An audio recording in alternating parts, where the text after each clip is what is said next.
Today, I want us to start thinking about narrowing down the to-do list, all right, now, which sounds wonderful because we have a to-do list that's like, the size of a universe, if you will. But when we think about what impacts our kids' behaviors the most, and well, basically what impacts all of our behaviors the most, have a lot to do with some things I'm going to share with you during this video.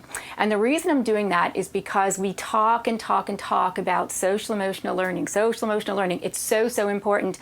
And we have all these curriculums. And I was thinking the other day that there's one thing or one place that if I were going back in the classroom, whether I be virtual or in person, that I would want to focus on. And I'm going to kind of give you some vocabulary around that today and how incredibly important it is for us to be able to teach actual skills, coping skills in some of these areas. It's really easy to say, hey, just roll with it. But you know what? That's really hard to do. Hey, just roll with it. It'll be all right.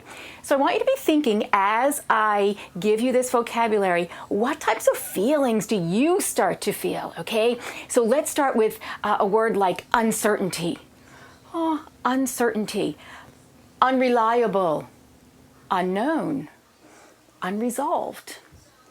Unpredictable. Undetermined. Unsettled, unsure, and really unstable. Haven't all those words been part of what we've been dealing with for the past year and probably will be dealing with for the upcoming future? We don't know. It's unpredictable.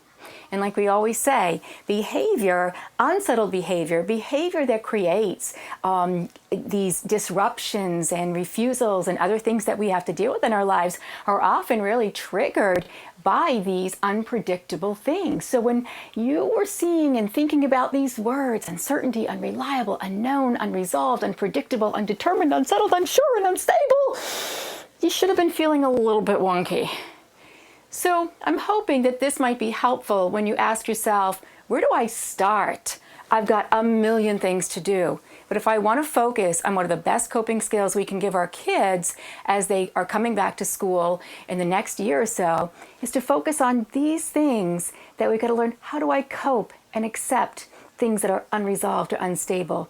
Because that stuff really drives our responses if we don't know what to do with it. I hope this was helpful. And like I said, we want to be able to roll with it, but we got to have some skills to be able to do it first. Thanks for watching, and I hope you found this video helpful. If you did, make sure to like and subscribe so you never miss another video. I speak and consult on school behavior, and I love to help districts solve some of these problems. See you next time.